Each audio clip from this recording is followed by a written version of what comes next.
아침 햇살 133. 성김은 수모를 당하면서까지 왜 왔을까? 1. 성김 대북 특별대표의 방한. 성김 미국 국무부 대북 특별대표가 6월 19일부터 23일까지 방한했습니다. 성김 특별대표가 방한한 목적은 북미 대화 재개 가능성을 타진하기 위해서였습니다.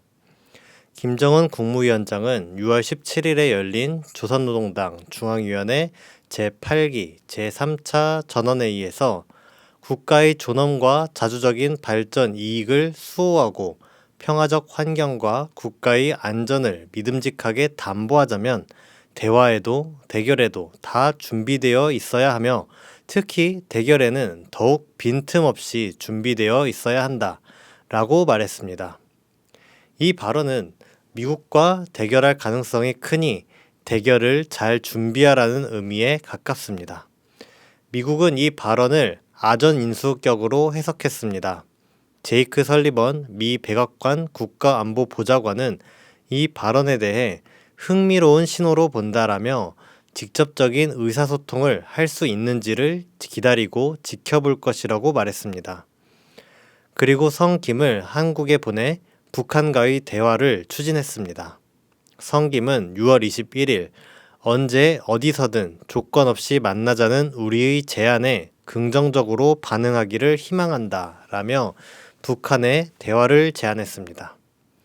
김여정 조선노동당 중앙위원회 부부장은 6월 22일 미국의 행태를 꿈보다 해몽이라고 풍자하며 미국의 대화 제의를 단칼에 거절했습니다. 리선권 외무상은 우리는 아까운 시간을 잃는 무의미한 미국과의 그 어떤 접촉과 가능성에 대해서도 생각하지 않고 있다라고 입장을 재확인했습니다. 성김 특별대표는 결국 북한을 만나지 못하고 쓸쓸히 발걸음을 되돌릴 수밖에 없었습니다. 미국은 북한을 만나보겠다고 한국까지 날아왔는데 문전박대를 당했습니다. 속된 말로 개무시를 당했죠. 미국이 이야기를 하자는데 만나보지도 않고 거절하는 나라가 북한 말고 또 있을까 싶습니다. 세계를 호령하는 미국으로선 엄청난 수모와 망신을 겪은 셈입니다. 성김은 출국하기 전 김여정 부부장의 담화를 어떻게 생각하냐는 질문에 대답을 하지 않은 채 대한민국을 떠났습니다. 사실 미국의 수모는 예견된 것이었습니다. 최선희 외무성 제1부상은 3월 17일 미국의 시간벌이에 응해줄 이유가 없다며 앞으로도 계속 이러한 미국 접촉 시도를 무시할 것이라고 말한 바 있습니다. 그리고 지난 5월에도 미국이 새로 결정한 대북 정책을 설명하겠다며 대화를 제안했지만 북한은 이를 거절했습니다. 그 후 북한이 태도를 바꿀 만큼 상황이 달라진 건 없었습니다. 그런데도 미국은 한국까지 와서 북한에 만나달라고 요청했고 예상대로 거절당했습니다. 미국은 대체 왜 이런 짓을 한 걸까요? 바이든 정부는 4월 30일 발표한 대북 정책에서 미국과 동맹국, 실전 배치된 주둔 병력의 안전을 강화하겠다고 이야기했습니다. 이를 고려하면 성김 특별대표의 방한은 미국과 일본, 주한미군과 주일미군의 안전을 위한 차원의 행동으로 보입니다. 미국은 북한을 적대하는 정책을 고수하고 있습니다. 그에 따라서 지난 3월 한미연합훈련을 진행했고 다가오는 8월에도 한미연합훈련을 강행할 것으로 예상됩니다. 미국은 대북제재도 지속하고 있고 북한에 대한 인권 공세도 펴고 있습니다. 북한은 미국의 대북 적대 정책에 반발하고 있습니다. 북한은 지난 1월 조선노동당 제8차 대회에서 강대 강, 선대 선의 원칙으로 미국을 대하겠다고 했습니다. 또한 미국을 제압하고 굴복시키겠다고 밝혔습니다. 5월 31일에는 우리의 관역은 남조선군이 아니라 대양 너머에 있는 미국이다 라고 말해 미 본토를 겨냥하고 있음을 천명했습니다. 다급한 미국은 어떻게든 북한과의 대결이 격화되는 걸 막을 필요가 있었습니다. 그래서 미국은 군사 충돌을 막기 위해 설사 북미 대화가 재개될 가능성이 없다고 하더라도 북한의 대화 의지를 계속 피력할 필요가 있었습니다. 그래서 문전박대를 당할 걸 알면서도 성김 특별대표를 한국으로 보낸 것으로 보입니다. 대화하는 신용이라도 내서 시간벌이를 하려는 속셈입니다. 그런데 성김 특별대표가 빈손으로 귀국하게 된 파장은 생각보다 멀리 퍼졌습니다. 그래서 지구 반대편에 일어난 일에도 영향을 미치게 되었습니다. 2. 크림반도를 둘러싼 미국과 러시아의 대결. 미국은 6월 28일부터 7월 10일까지 유럽의 흑해에서 다국적 연합 해상훈련 시브리즈 21을 실시합니다. 시브리즈는 러시아 압박용 군사훈련입니다. 올해 시브리즈 훈련은 특별하게 준비됐습니다. 2017년엔 18개 나라가, 작년엔 9개 나라가 참가했는데 올해엔 32개국이 참가하게 되었습니다. 미국이 예년에 비해 훈련 규모를 두세 배 키운 것입니다. 미국이 시브리즈 훈련의 규모를 키운 건 크림반도를 둘러싼 갈등을 더 이상 방치할 수 없었기 때문입니다. 크림반도는 우크라이나 영토였는데 2014년 러시아가 자기네 영토로 편입했습니다.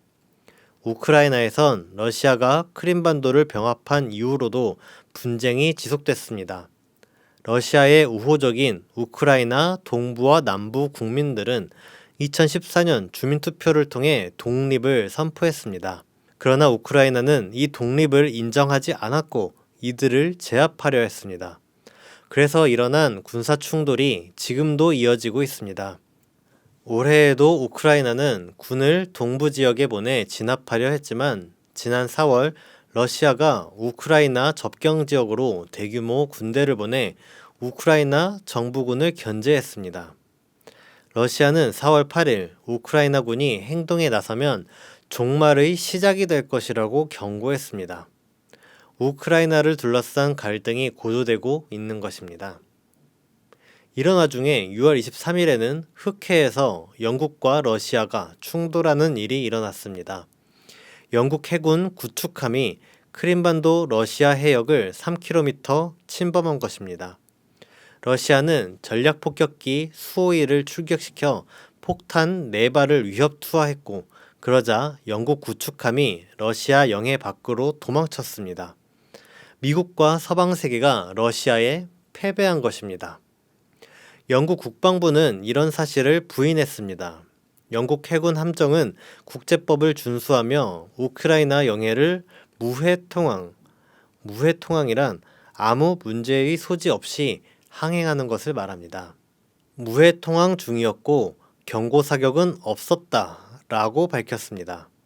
그러자 러시아는 러시아 영해로 넘어온 영국 구축함 영상을 공개했습니다.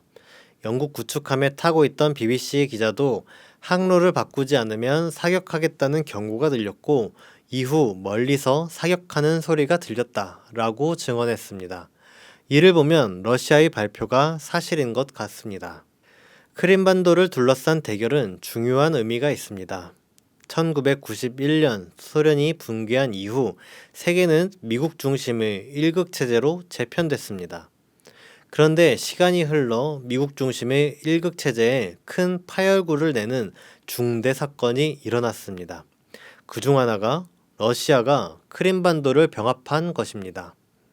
다음은 중국이 경제적으로 성장해 미국을 위협한 것이고 다른 하나는 2017년 북한이 국가 핵무력을 완성한 것입니다. 이 사건들이 파열구를 내면서 미국과 서방 세계는 자본주의 체제, 미국 중심의 세계 질서가 패퇴하고 무너질 수 있다는 위기의식까지 느끼는 지경이 됐습니다. 사실 미국이 러시아와의 대결에서 밀려난 건 한두 번 있었던 일이 아닙니다. 2008년에는 러시아와 조지아의 사이에 전쟁이 일어나기도 했습니다. 원래 조지아는 소련 소속 국가였는데 소련 붕괴 후 친미 국가로 변했습니다. 나라 이름도 소련 시절엔 러시아어식으로 그루지아였지만 친미 국가로 돌아서면서 영어식으로 조지아로 바꾸었습니다. 조지아에서도 우크라이나에서처럼 영토 분쟁이 있습니다. 1990년대 초 남오세티아 공화국, 알라니아국은 조지아로부터의 분리 독립을 선언했습니다. 그때로부터 지금껏 조지아와 남오세티아는 갈등을 빚고 있습니다. 조지아는 2008년 미국의 지원 약속을 믿고 남오세티아를 공격했습니다. 그런데 러시아가 전쟁에 개입해 조지아군을 상대로 압도적인 승리를 거뒀습니다. 이때 지원을 약속했던 미국과 서방 국가들은 조지아가 패배하는 모습을 그저 지켜볼 뿐 개입하지 못했습니다. 미국과 러시아는 시리아에서도 대결한 적 있습니다. 미국은 시리아 반정부군을 지원했고 러시아는 시리아 정부군을 지원해 대리전을 폈습니다. 미국과 러시아는 이슬람 국가, ISIS죠. 이슬람 국가를 격퇴하겠다며 직접 시리아 땅에 군대를 들이밀기도 했습니다. 이 대결은 미국이 2019년 시리아에서의 철군을 결정하며 사실상 미국의 패배로 마무리됐습니다. 터키가 미국의 미사일을 사느냐 아니면 러시아의 무기를 사느냐를 두고도 미국과 러시아의 대결이 펼쳐졌습니다. 미국은 터키를 경제 제재까지 하면서 미국 무기를 살 것을 강요했지만 터키는 끝내 러시아의 무기를 구매했습니다. 터키는 친미 국가에 속했지만 이제는 반미 국가에 가까워졌습니다. 독일은 러시아와 천연가스관을 연결하는 사업을 추진했습니다. 미국은 테러 제재 위반이라며 중단시키려 했지만 독일은 미국의 요구를 거부하고 러시아와의 가스관 연결을 강행했습니다. 이렇게 미국은 러시아와의 대결에서 밀렸던 적이 여러 번 있습니다. 하지만 크림반도 사건은 이들 사건과는 다른 결정적인 의의를 갖습니다. 우크라이나도 과거 소련에 소속돼 있는 나라였습니다. 우크라이나엔 소련이 배치한 핵무기가 있었기 때문에 소련이 해체되자 우크라이나는 벼랑간 핵보유국이 됐습니다. 우크라이나는 핵무기를 러시아에 넘기고 핵 확산 금지 조약에 가입하고 그 대신 미국과 러시아는 우크라이나의 안전을 보장해주기로 약속했습니다. 그런데 2014년 러시아가 크림반도를 자기네 영토로 병합시키는데도 미국과 서방 사회는 우크라이나를 러시아로부터 지켜주지 못했습니다. 영토 병합은 국제사회에서 일어나는 대결 중에 가장 강력한 승리입니다. 권투 시합으로 말하면 러시아가 미국을 다운시킨 것과 다름없습니다. 1991년 소련 해체를 겪으며 패배했던 러시아가 2014년 미국에 역전타를 날렸다고 할 수 있습니다. 미국은 러시아의 크림반도 병합을 이대로 방치하면 제국으로서의 위신을 세울 수 없습니다. 군사력으로 세계를 제패했다는 미국이 러시아가 영토를 빼앗는데도 아무런 조치도 하지 못하고 손 놓고 있는다면 누가 미국을 따르겠습니까? 미국은 그렇지 않아도 심각한 위기에 놓여 있습니다. 경제적으로는 중국의 맹추격을 당하고 있습니다. 일본의 일본경제연구센터와 미국의 브루킹스 연구소, 영국의 경제경영연구소 등은 2028년이면 중국의 GDP가 미국의 GDP를 추월할 거라고 내다보았습니다. 대체로 길어도 10년 정도면 중국이 미국 경제 규모를 따라잡는다고 예상합니다. 미국이 세계 패권을 쥘 수 있었던 힘 중 하나인 경제력에서 세계 2등 국가로 전락할 거라는 건 기정사실이 됐습니다. 미국은 군사적으로도 북한과의 대결에서 하염없이 당하고 있습니다. 2017년 도널드 트럼프 미국 대통령은 북한에 화염과 분노 운운하면서 대결 정책을 폈습니다. 그러다 북한이 2017년 11월 국가 핵무력을 완성하자 미국은 태도를 180도 바꾸었습니다. 북한을 군사적으로 압박하는 게 아니라 오히려 북한으로부터 군사적 압박을 당했습니다. 매티스 당시 미 국방장관은 미 본토가 공격당하는 일을 어떻게 막을 수 있을지 전전긍긍해 했습니다. 트럼프 대통령은 부랴부랴 북미 정상회담을 개최했습니다. 그리고 틈만 나면 트럼프 대통령은 김정은 국무위원장과 관계가 좋다며 자랑했습니다. 그러면서 자기가 북미 정상회담을 열어 전쟁을 막았다며 수백만 명의 목숨을 구한 것이라고 강조했습니다. 미국이 세계 패권을 쥘 수 있었던 또 다른 힘인 군사력에서 북한에 밀리는 모습을 보이는 것입니다. 미국은 내부적으로도 무너지고 있습니다. 올해 1월 6일에는 바이든 정부 출범에 반대하는 사람들에게 미 의사당을 점거당하는 등 정치적으로 매우 혼란스러운 상태입니다. 또한 미국은 경제적으로도 심각한 상황이라 절망의 나라라고 불리기 시작했습니다. 2015년 노벨 경제학상 수상자인 앵거스 디턴 프린스턴대 경제학과 명예교수는 절망사라는 개념을 제시했습니다. 절망사란 빈부격차가 커져 좌절을 느낀 빈곤층이 자살, 알코올 중독, 마약으로 죽게 되는 걸 말합니다. 미국에서의 절망사는 1995년 6만 5천 명이던 게 2018년 15만 8천 명으로 2배 이상 증가했습니다. 절망사 때문에 2014년부터 2017년까지 미국인의 평균 수명은 늘어나는 게 아니라 오히려 단축되는 충격적인 결과가 나오기에 이르렀습니다. 6월 24일에는 미국 플로리다주의 12층 아파트가 순식간에 붕괴하는 끔찍한 사건이 있었습니다. 이 사건이 마치 오늘날 미국의 처지를 보여주는 듯합니다. 미국은 패권이 몰락하는 상황을 뒤집어 보려 발버둥치고 있습니다. 트럼프는 대선에서 미국을 다시 위대하게 라는 구호를 내세웠습니다. 바이든도 대선 슬로건으로 재건을 내세웠습니다.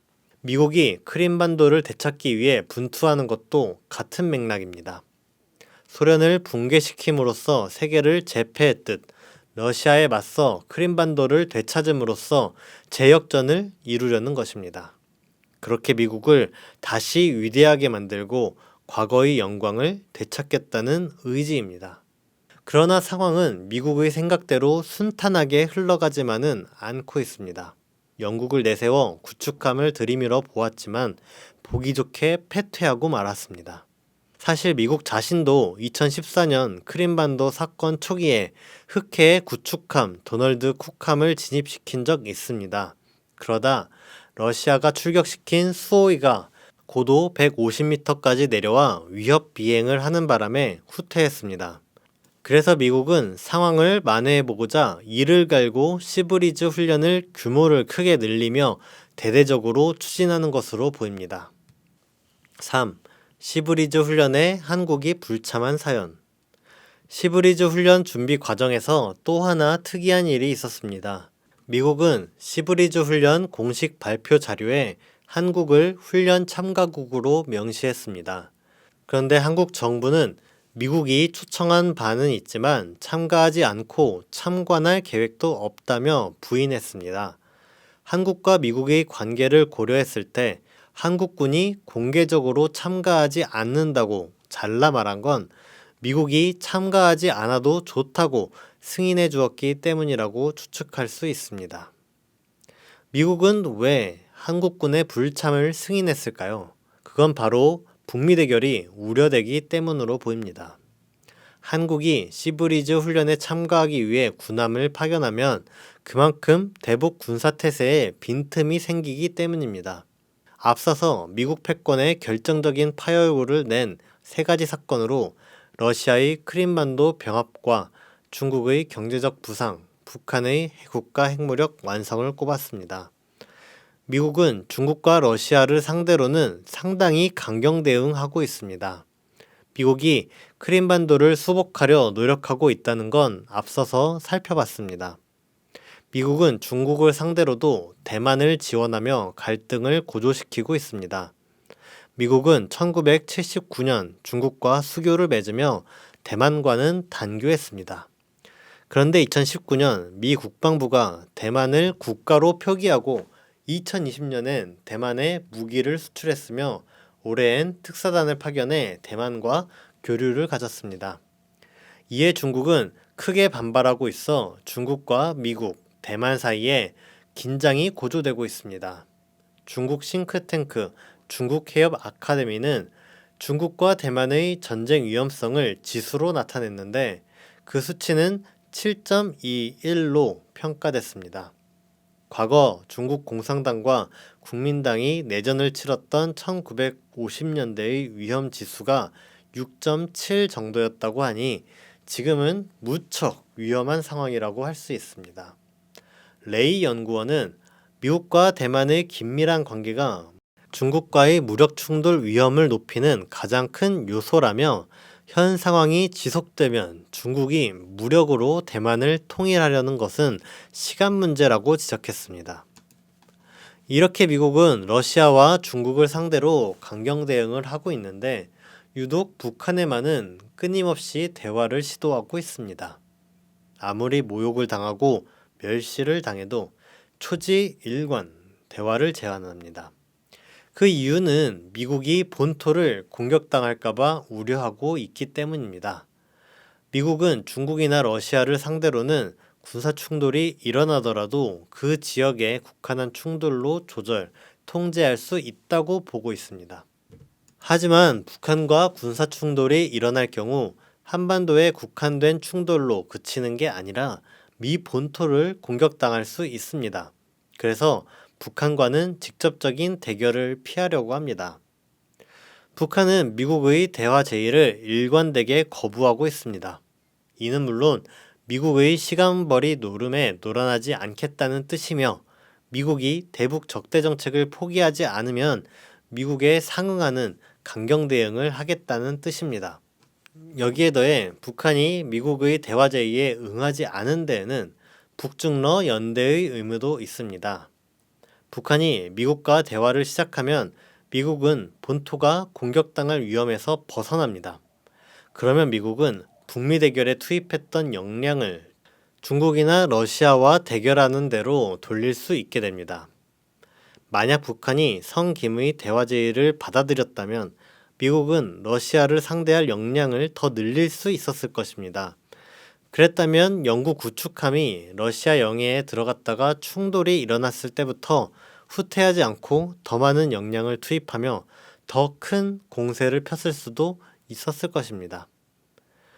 북한이 미국과 대화를 하면 미국과 유럽에 크림반도에서 진격할 수 있는 공간을 열어주는 결과를 낳을 수 있었던 것입니다. 하지만 북한은 미국의 대화 제의를 거절함으로써 미국과의 대결 국면을 지속시켰습니다. 그 결과 미국은 한반도에서 한눈을 팔 수 없게 됐습니다. 그래서 미국은 한국 해군을 흑해로 불러오는 걸 포기하고 한국이 훈련에 불참하는 걸 용인해주게 된 것입니다. 4. 결론. 세상이 넓다 하지만 때론 한반도에서 일어난 일이 지구 반대편 유럽에서 벌어지고 있는 일에도 영향을 주기도 합니다. 성김이 북한에 수모를 당하고 돌아선 것과 한국군이 시브리즈 훈련에 참가하지 않아도 되도록 승인받은 것, 그리고 미국의 구축함이 흑해로 들어갔다가 후퇴하게 된 것도 모두 연관된 일이라고 할 수 있습니다.